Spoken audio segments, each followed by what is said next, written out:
আর আমার দেশের মাটি ব্যবহার করে কোনো জায়গায় কোনো সন্ত্রাসী কর্মকাণ্ড চালাবে, কাউকে অ্যাটাক করবে বা এই ধরনের কাজ আমরা হতে দেবো না। আমরা শান্তিতে বিশ্বাস করি, আমরা শান্তিপূর্ণ সহযোগিতায় বিশ্বাস করি।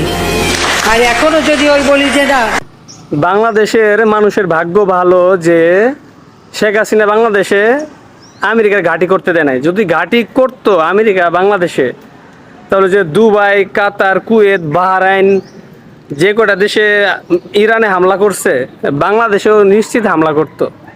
ঠিক আছে, তো এটা আসলে বাংলাদেশের মানুষের জন্য একটা সৌভাগ্য। যদি বাংলাদেশে হামলা করতো তাহলে কি অবস্থা হতো? আমাদের মতো একটা গরিব দেশ একদম সেই লেভেলের ক্ষতি হইতো, আর এগুলা ক্ষতি অপূরণীয়।